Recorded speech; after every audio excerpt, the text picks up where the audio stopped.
Sábado 28, no es cierto, no es 28, es 26 de marzo, miren, ya me ando adelantando.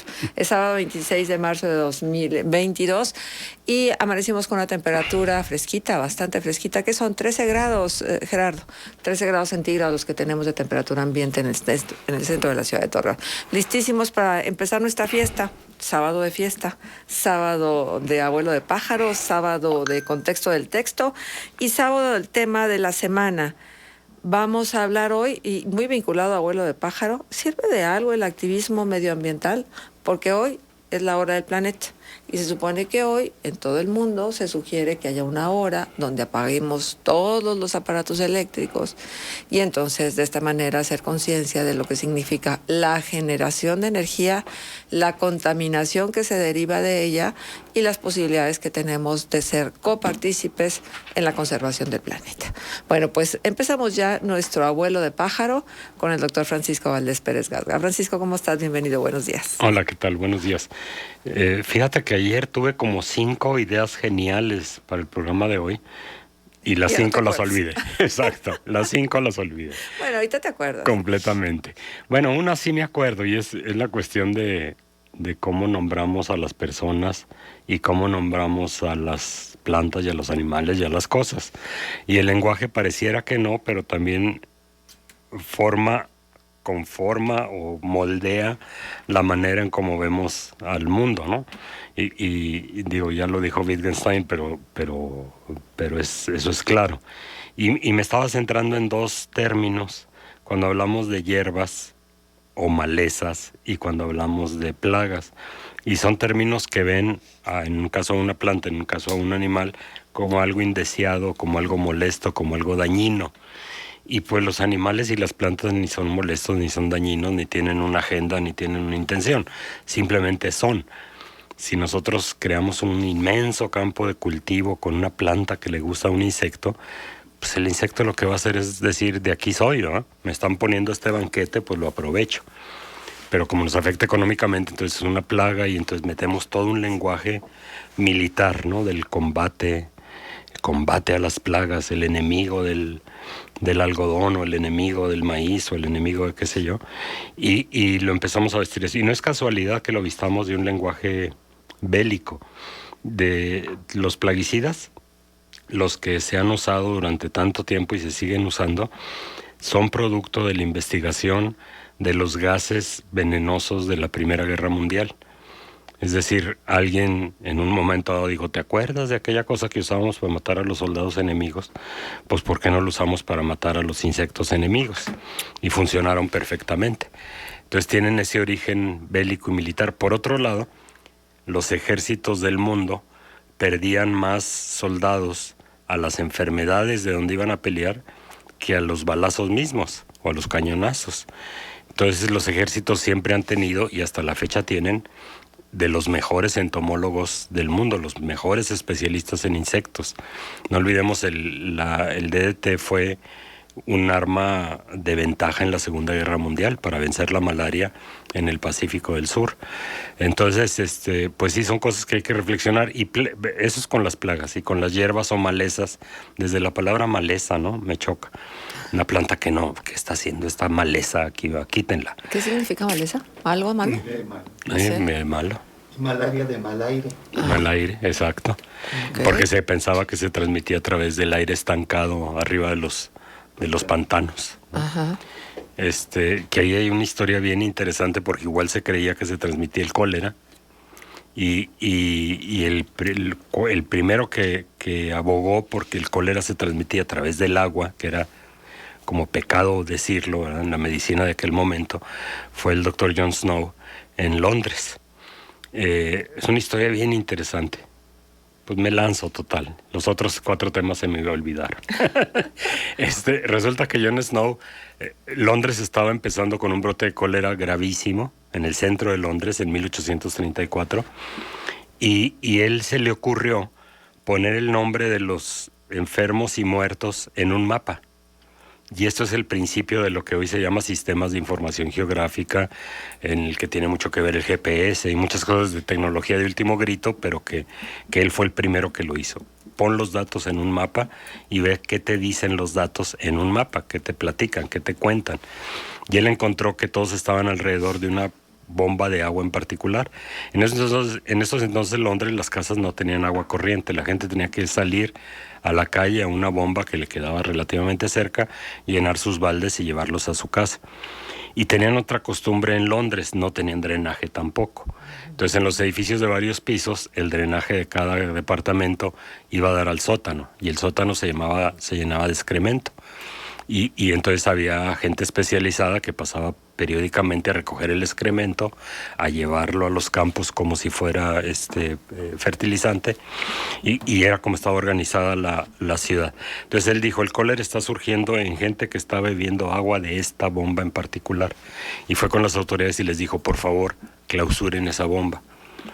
Y las autoridades le dijeron, ¿por qué? Pues está contaminando a la gente con cólera. Estás loco, el cólera viene del aire, no viene del agua. Y no le hacían caso.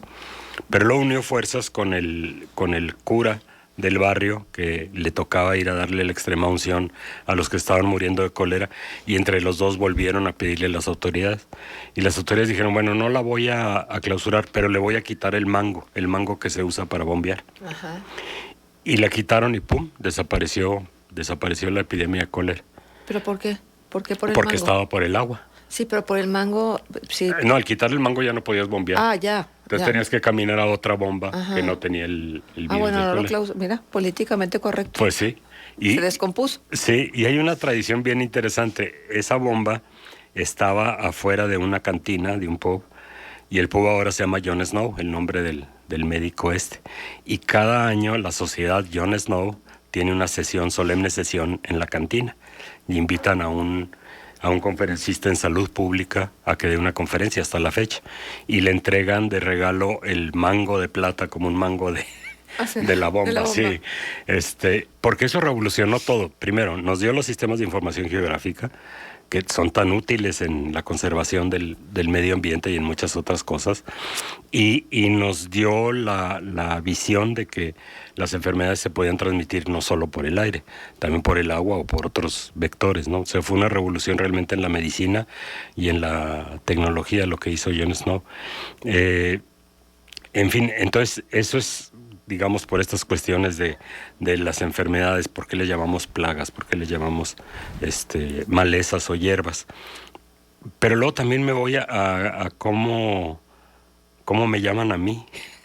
Y yo encuentro cada vez más molesto, lo decíamos la vez pasada fuera del aire, yo como a los 14 años dije, ya no me gusta que me digan Pancho, o que me digan Paco, o un tío que le gozaba diciéndome Panquico. No me gusta eso, me gusta mi nombre, Francisco, por favor díganme Francisco. Y desde entonces soy muy claro en que me gusta que me llamen Francisco y no de ninguna otra manera. Pero también debo confesar aquí que cada vez me molesta más, sobre todo estando en gente con la que trato todos los días, como en mi trabajo, que me digan doctor. Digo, soy doctor, pero eso no me define quién soy, ¿no? Que mis estudiantes me digan doc, está bien, eso sí me gusta incluso. Que me digan Inge, también me gusta. Yo prefiero que me llamen Francisco, como yo me llamo, ¿va? ¡Qué agrio! No, pero mira... ¡Qué agrio! Imagínate. Los diminutivos... A ver, fíjate, y aquí qué bueno que está el profe Álvarez Mesta para que también intervenga en la conversación. Los diminutivos generalmente son de cariño. Sí. Son de... Quiero tener una relación más cercana contigo y no decirte por tu nombre de pila, sino decirte como llamas abreviadamente a las personas. Claro, hay cosas que no te gustan. A mí en alguna ocasión mi abuela me decía Chela, Chelita. ¿Qué tiene que ver? Mi mamá se enojaba, entonces yo heredé el enojo de mi mamá. Claro. ¿Qué tiene que ver el Chelita con Marcela?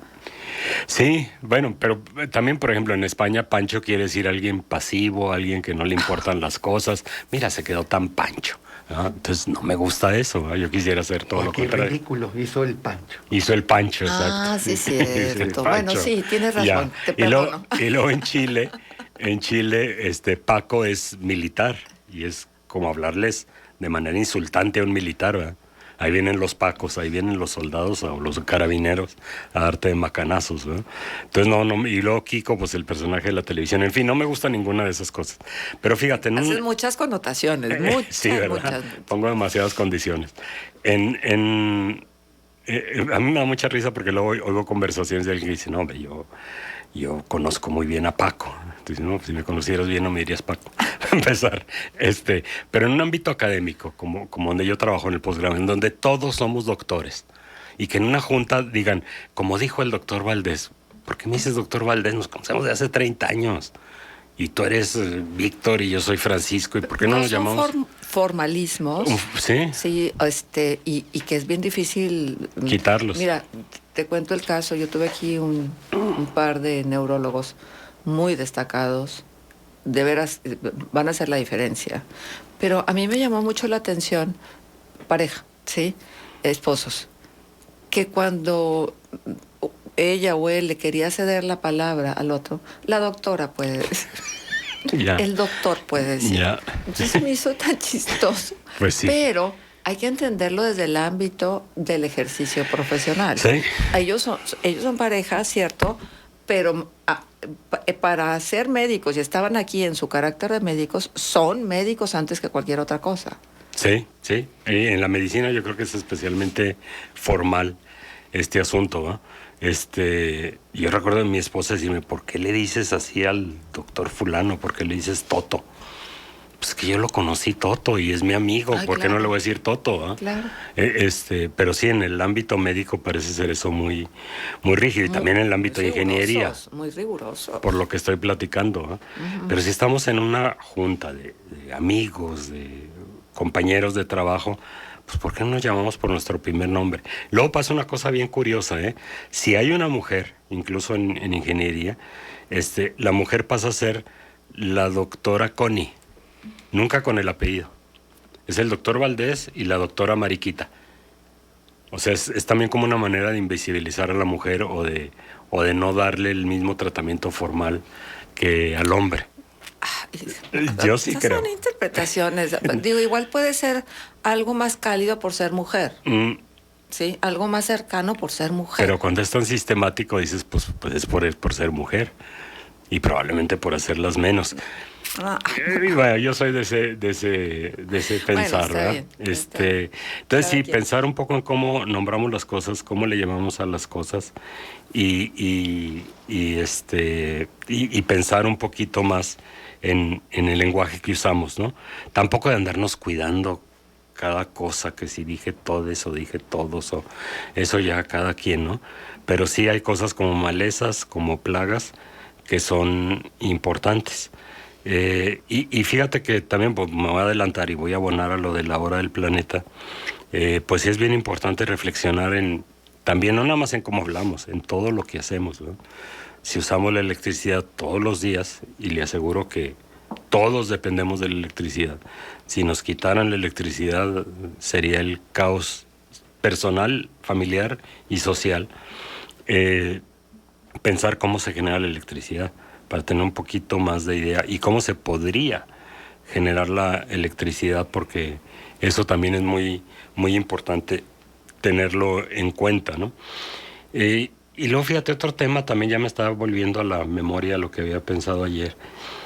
Es esta frase tan trillada y tan ofensiva de ¿y tú dónde estabas cuándo? ¿No? Ayer fue el colmo porque una buena amiga que ha sido compañera de muchas luchas ambientales, pero que ahora se convirtió a la religión del cuatroteísmo, decía eso, y esos pseudoambientalistas, ¿dónde estaban cuándo? Pues no me aguanté y le contesté, pues estábamos contigo, ¿no te acuerdas? Peleando contra las trapacerías del PRI y del PAN. La pregunta válida ahorita es, ¿dónde estás tú? ¿No? ¿Por qué estás justificando crímenes como los del Tren Maya? Como los del Tren Maya, que es increíble. O sea, se puso álgido el asunto. Pues, se puso. Y se está álgido ahorita por esa razón. Se ve que el presidente lo puso muy nervioso que tanta gente famosa le haya hecho esos videos, ¿no? Pues sí. Pero además con esta connotación de ¿cuánto les pagaron? ¿Sí? Sí, y salen y dicen, no nos pagaron nada. No nos pagaron nada. Hay una reportera que puso provocativamente, probablemente para traer el clic de la computadora, su alumno le dijo, su artículo lo nombró, ¿cuánto le pagaron a los del Tren Maya? Y entonces habla de la investigación que hizo en un par de horas. contactar al representante de tal artista, contactar a tal artista personalmente. Dice, y con una investigación de un par de horas me di cuenta que no les pagaron nada, que lo hacen por convicción, ¿verdad? Eso es lo que hay que hacer en esos casos y no irse con la finta. Ahora, a mí me encantó la respuesta de... No es santo de mi devoción, pero Derbez la respuesta que dijo, a mí no me dan dinero en sobres amarillos, ¿no? A mí no me pagaron. Y yo creo que eso cada vez se vuelve más irritante porque ya van 3 años de este gobierno y que todavía te digan, ¿y tú dónde estabas? Ustedes están gobernando, ya respondan por lo que están haciendo ustedes, ¿no? No salgas con que ¿y ustedes dónde estaban? O si sabes que estaba en otro lado, pues exponlo, pero no levantes la duda de una manera tan facilona, ¿no? Y yo creo que es el clima de polarización la que está llevando también a este punto en donde te defines o estás de un lado o estás de otro, que no es una cosa necesariamente buena, ¿no? Porque nos dejamos de escuchar. Exacto. Entre los gritos. Nos convertimos en enemigos. Exacto. Y no en ciudadanos de un país que necesita a todos y cada uno de quienes lo habitan, independientemente de sus ideologías. Claro, y que necesitan platicarse entre ellos. Claro, para poder llegar a acuerdos en común, para sacar adelante los proyectos y lo que sea necesario, no nada más pensando en nosotros, sino pensando en los que vienen detrás de nosotros. Claro. Pero una cosa sí es cierta, lo que están haciendo con el Tren Maya es un crimen. Porque el crimen literalmente lo están haciendo por encima de la ley. A ver, ¿qué se pierde? Que por cierto, esta era una pregunta que yo te quería hacer porque he visto ahora en los tiempos de podas, que de plano hay árboles que están sacando totalmente, ¿no?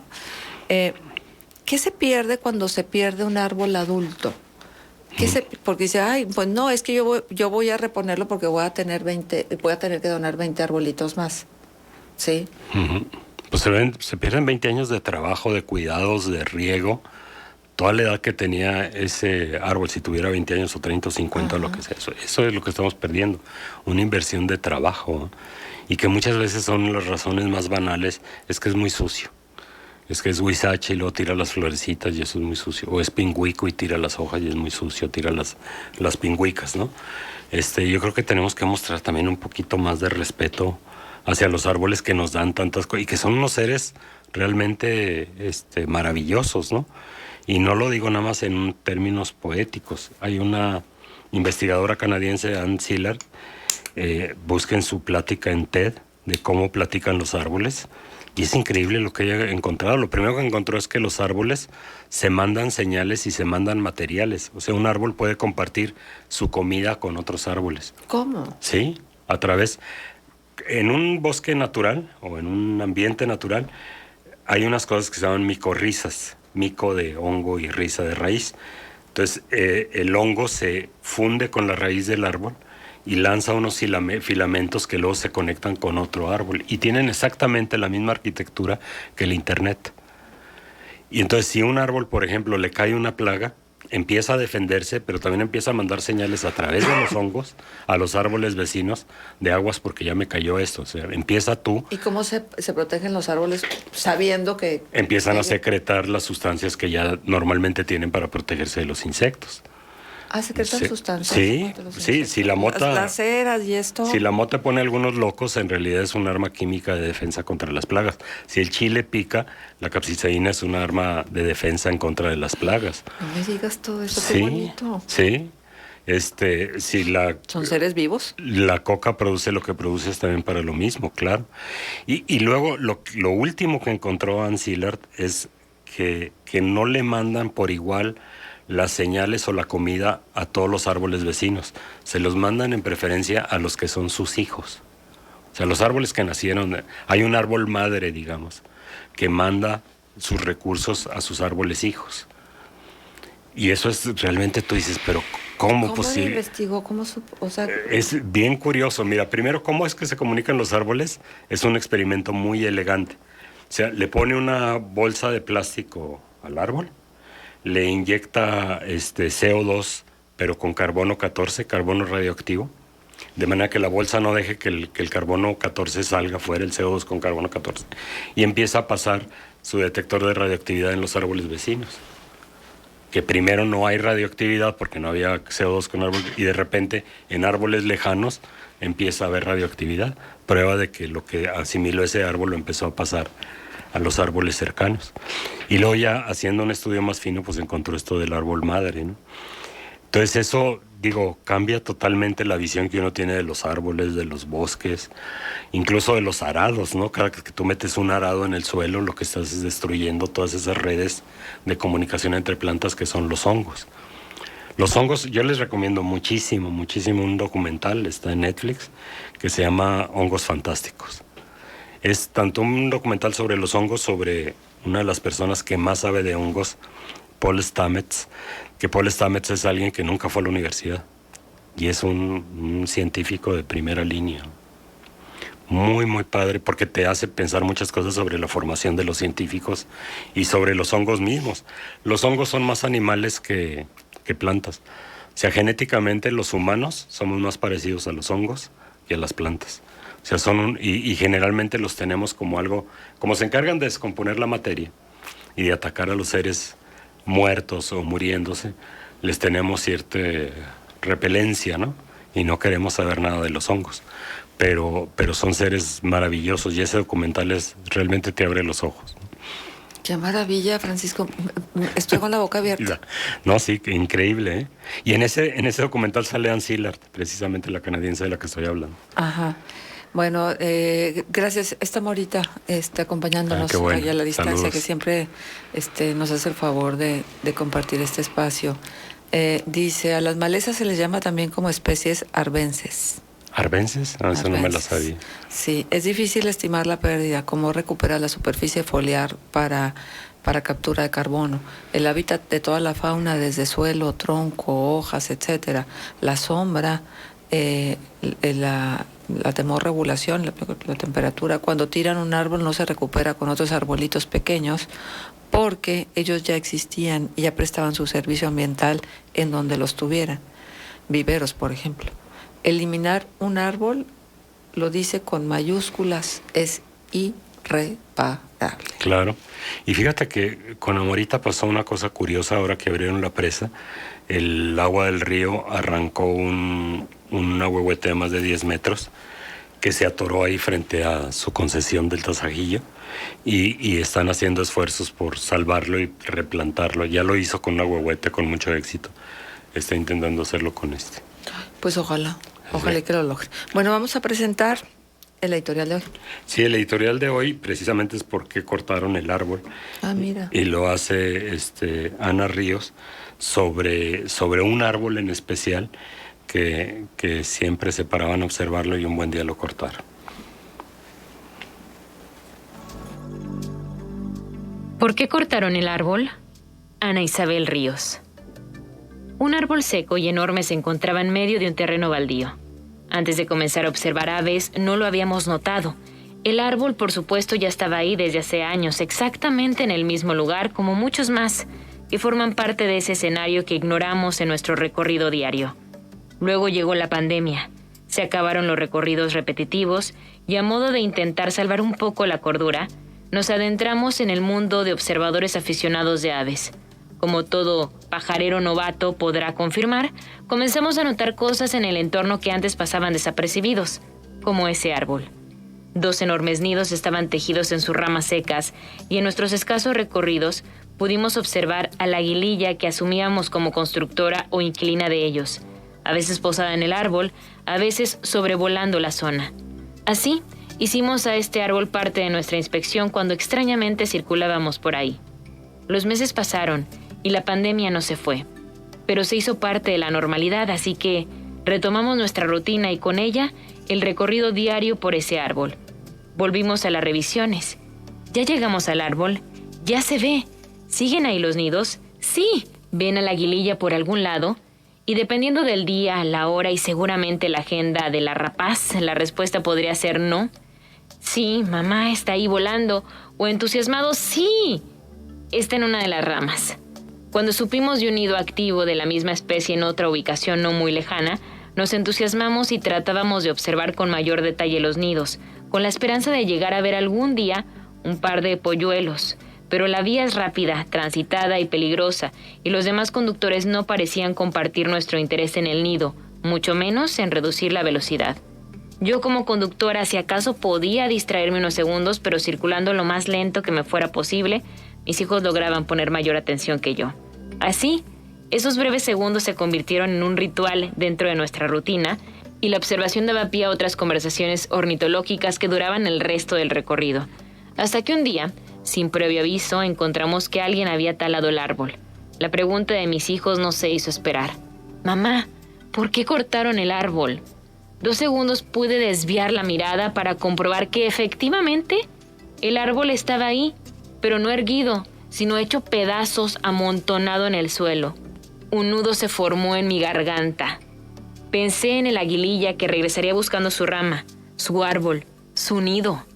Pensé en las tantas preguntas de mis hijos sobre nuestro actuar hacia la naturaleza, para las cuales como madre no encuentro una respuesta coherente. Quisiera ver una esperanza en el haber sido capaces de notar la presencia de ese árbol seco, de los nidos de su inquilina y finalmente de indignarnos por su desaparición, aunque sé que no es suficiente. Ahora seguimos pasando todos los días, pero en vez de árbol hay un camino de pavimento. Sabemos que sea lo que sea que se construya ahí, no podrá tener algo tan mágico como un árbol seco, con 2 nidos y su aguililla.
La fiesta, pásele, aquí le estamos esperando, de verdad.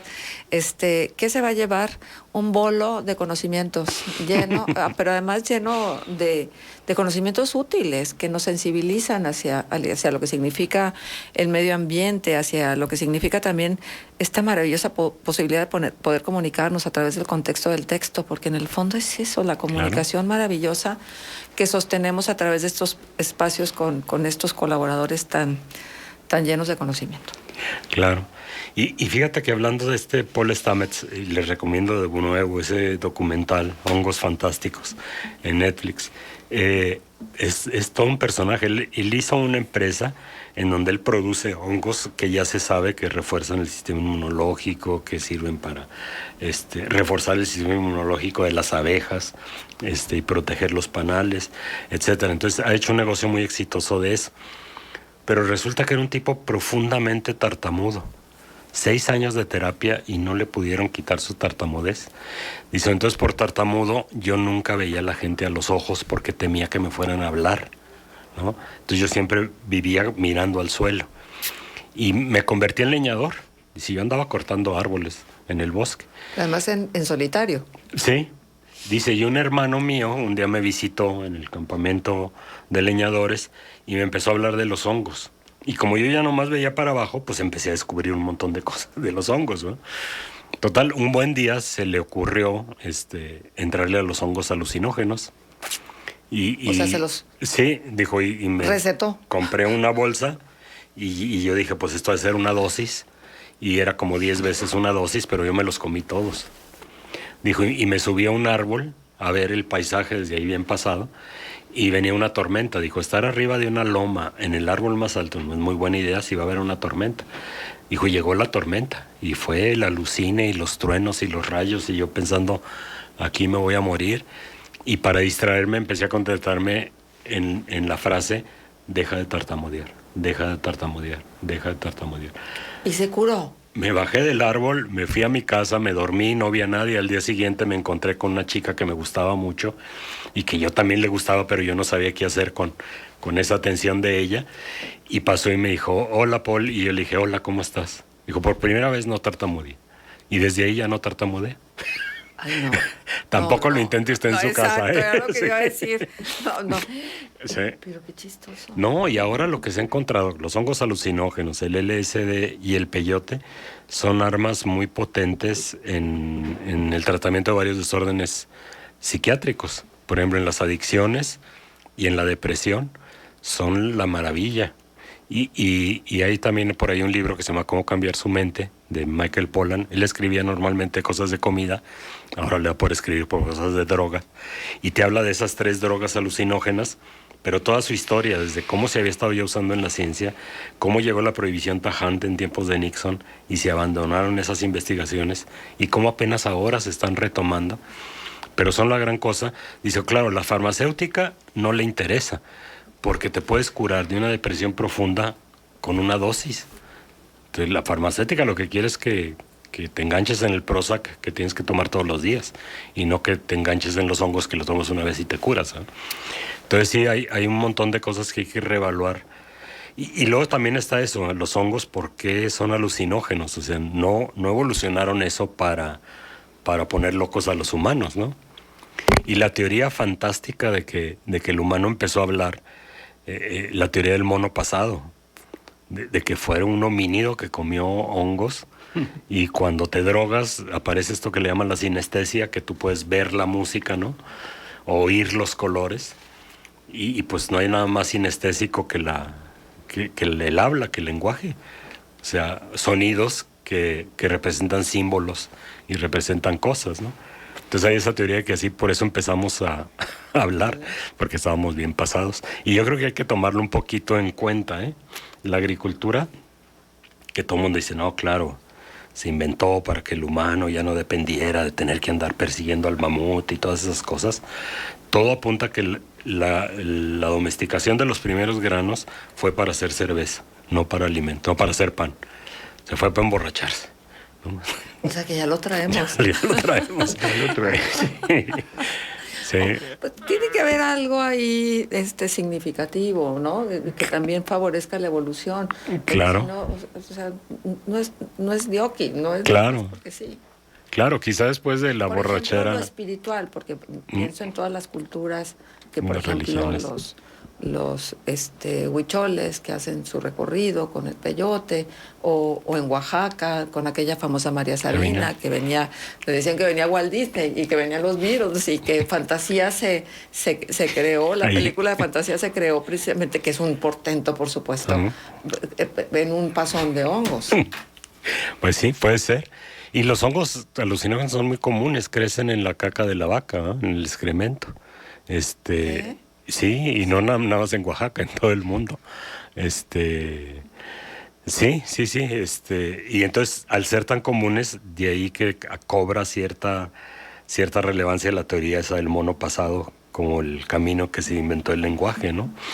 Pero bueno, ya les aventé varios spoilers. Vean de veras ese documental, porque yo lo acabo de ver con mi grupo de Ciencia, Tecnología y Participación Social.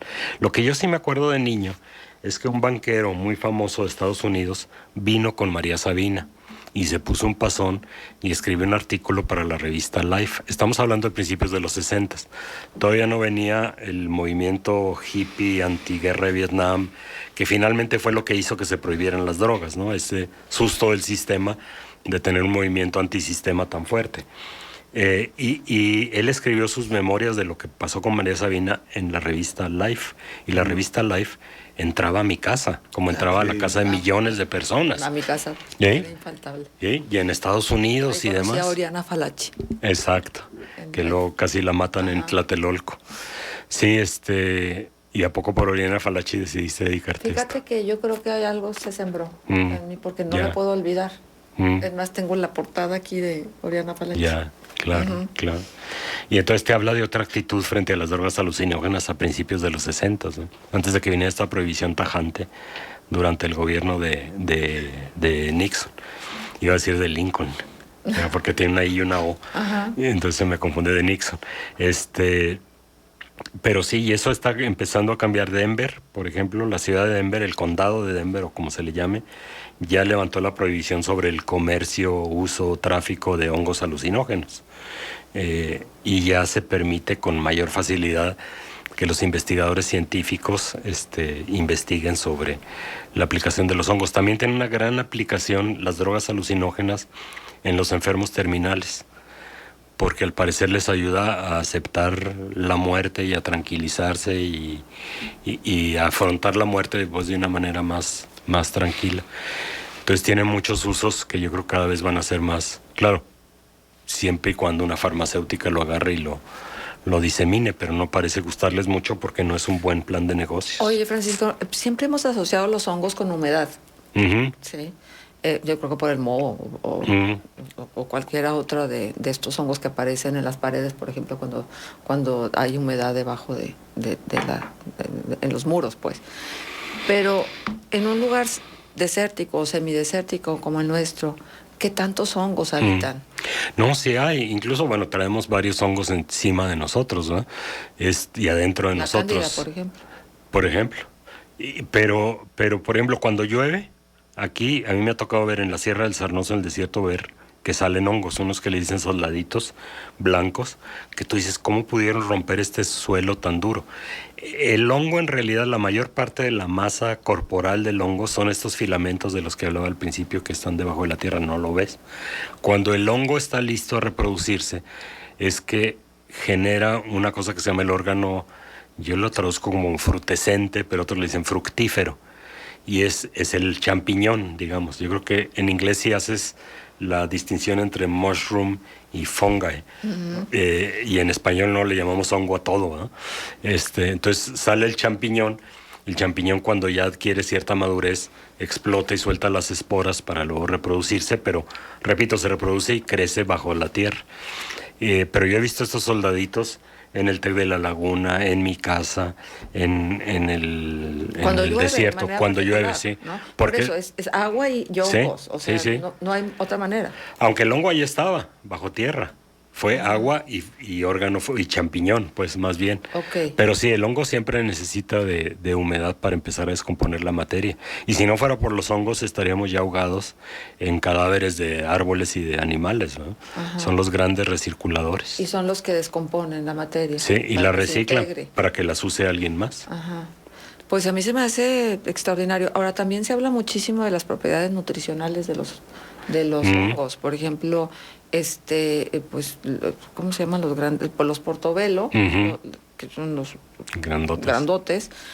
Se habla que son el sustituto vegetal de la carne.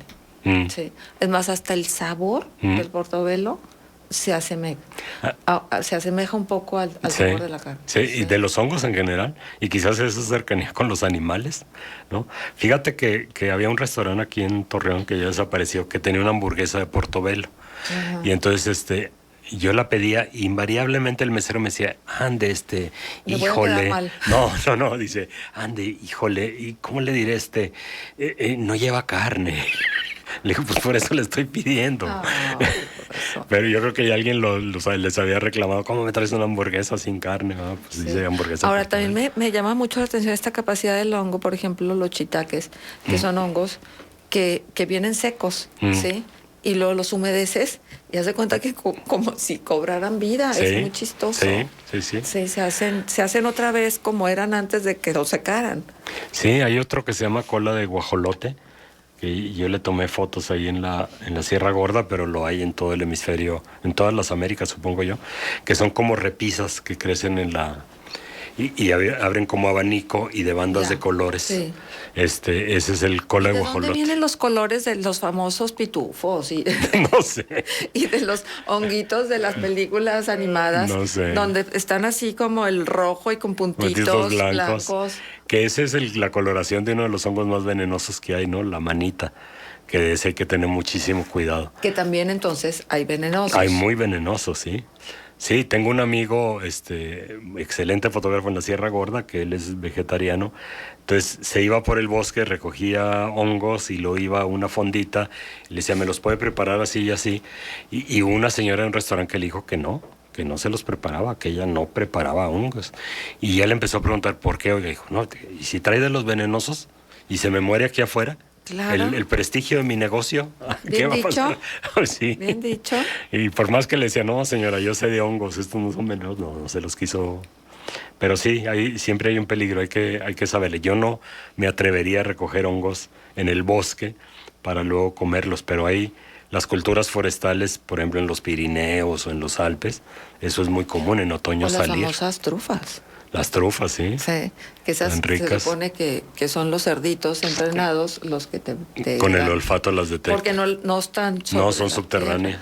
Hay un programa maravilloso, también de esos en Discovery, en Nat Geo, no me acuerdo donde hablan de cómo los recolectores de trufas se pelean, porque hay recolectores que tienen los derechos para recolectar y hay, pues como siempre, los clandestinos que van y tratan de robarles las trufas a la mitad de la noche, cuando no los ven. Entonces andan armados y todo, porque es un mercado poderosísimo. Sí. Y yo vi el otro día uno con la miel de maple, exactamente, miel de arce. Lo correcto. Jarabe de arce. Sí, porque ni es miel ni es maple. Ajá. El jarabe de arce, y también lo mismo, de pleitos, de casi guerras entre grupos por el derecho a explotar el jarabe de arce. Exacto. En Canadá. Y yo creo que si vamos viendo en cada región pasa lo mismo con algún producto de la naturaleza. Sí, y entre más valioso, bueno, acuérdate el algodón de luna. Ah, claro. Que eran los que se metían. Ahorita con cuando voy a la partida a ver pájaros, paso por una galera que no tiene cerca ni barda. Y también las nueces, y que dice ahí, no se meta porque será usted perseguido y no sé cuánto, ¿no? Sí, se roban las nueces. Sí. Ajá. Híjole, estoy pensando, por ejemplo, ahorita en los productores de nuez de Jiménez, donde casi que irremediablemente tienen que aceptar que los miembros de los grupos delincuentes entren en las noches. Saben que están entrando, pero no pueden hacer nada. Qué horror. Bueno, pues ¿ves qué interesante? Ya. ¿Ves qué lindo? Francisco, que nunca te diremos. Es que yo quiero decirles, lo tengo que decir, ni modo. Hace muchos años, no me acuerdo cuántos, todos. Un día yo le dije a Francisco, Paco, voltea y me dice, no, sabes que a mí no me gusta que me digan Paco. En ese momento me caíste tan mal. pero tan mal. Dije, mira. Y sí, ¿no? Tienes toda la razón, pues tú me decías por acercarte, por ser algo cariñoso, y yo respondo así. Está bien, pero ya me acostumbré, Francisco. Bueno, pues muchísimas gracias, Francisco, por este abuelo de pájaro. Vamos a cerrar con el pájaro de la semana. Sí, que es el vireo gorra negra, un ave muy rara que está amenazada y que pasa por aquí en sus migraciones entre Texas, Arkansas y el Pacífico mexicano. Bueno, pues vamos a ella. Contexto ambiental. El ave de la semana.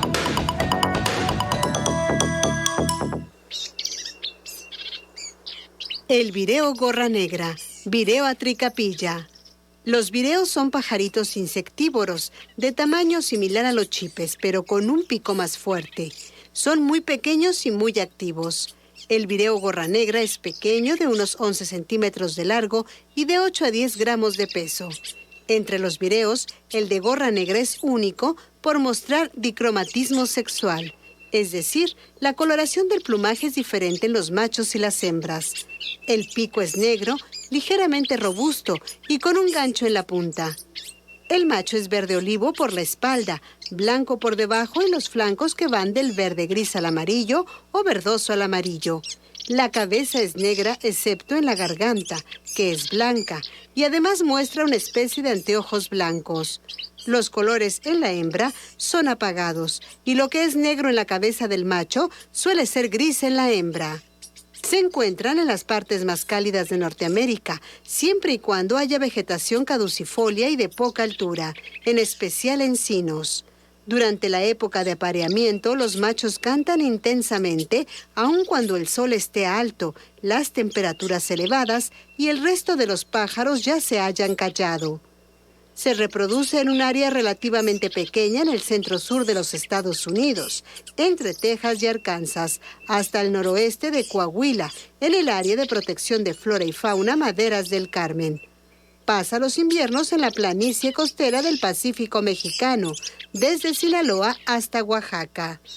En sus migraciones, el vireo gorra negra suele pasar y detenerse en la comarca lagunera a descansar, alimentarse y tomar fuerzas. Quienes pertenecen al grupo Naturalistas y Observadores de Aves lo han visto en el Bosque Venustiano Carranza hace 15 años y no se le había visto hasta este domingo pasado, el 20 de marzo, en el que el biólogo Andrés Ortega lo fotografió en el Cañón de Fernández. Está catalogado por la Unión Internacional para la Conservación de la Naturaleza como amenazado y en la legislación mexicana como sujeto a protección especial. Con datos del Laboratorio de Ornitología de la Universidad de Cornell y del Grupo Naturalistas y Observadores de Aves. Audios de cenocanto.org. Los esperamos la semana entrante. Abuelo de pájaro.